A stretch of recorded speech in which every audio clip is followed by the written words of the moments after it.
Good afternoon, and welcome back to Bridging the Gap with your host, Megan Bridge. In the next segment, we will be discussing the impact of podcasts as opposed to traditional forms of sharing stories such as television, newscasts, and newspapers. The media is extremely important nowadays because it has always had a very serious impact on the world. The media is used as a form of informing, as well as a form of propaganda in many countries. The media has been known to sway people's opinions when a criminal trial is taking place. For example, in the Casey Anthony trial, the media depicted her as an evil child-killing mother who didn't care about her daughter, which was the reason for murdering her daughter. When the media depicts criminals in this way, it ultimately leaves little to no room to show whether or not that person is actually guilty of committing the crime. This is because the media has already convicted this person for the crime way before a jury has even had a chance to do so.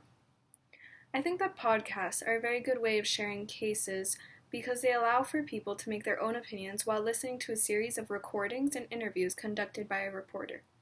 I think this allows people to really understand the full story of the case instead of only listening to specific events told on the news. During the Serial podcast, I was able to listen to Adnan Syed's side of the story, which was extremely helpful when trying to understand this case.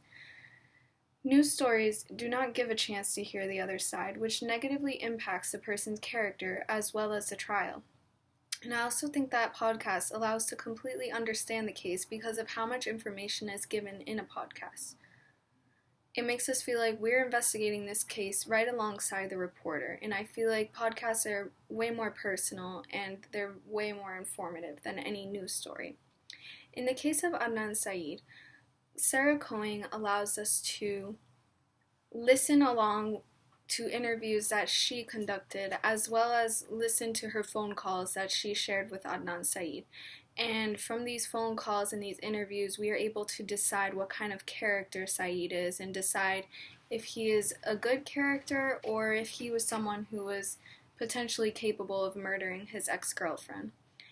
And like I said in the earlier segment, it's kind of difficult to see how Adnan Syed would be capable of murdering his ex-girlfriend because of these podcasts, because he seems like a very nice guy, he seems like a very, very fun person, very personable, and this is what makes it especially difficult for us to even see him as this heinous murderer who committed this crime.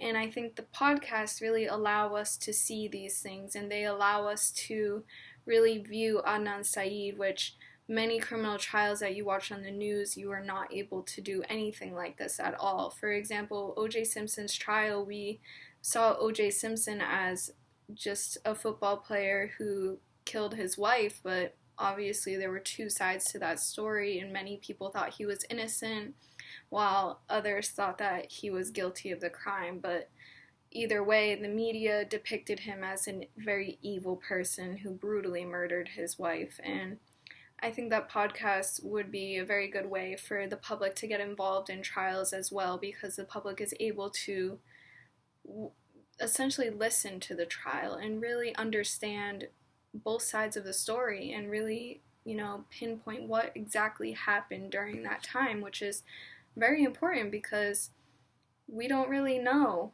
what happened and no one was there, and this is the best way that we can decide if someone is truly guilty of the crime or if they're not guilty of the crime, even though we're not actually police, performing an investigation. But Cohen really, she does this with the Serial podcast and the story of Adnan Syed because she goes in detail, in depth about the case and about what happened that day. Like, that's something that she stresses a lot throughout the series, is that what happened on the day that Hae Min Lee went missing, and why doesn't Adnan Syed remember that day? Because there were many examples of places where maybe he should have remembered that day because something happened. And I think it's really cool how, as listeners, we get to go alongside with Cohen and try to understand what really happened at Woodlawn High School, what really happened between Adnan Syed and Hae Min Lee, and why the murder was so was so confusing, and so why the story that Jay said about his friend was really weird. And we will discuss this further in our next segment.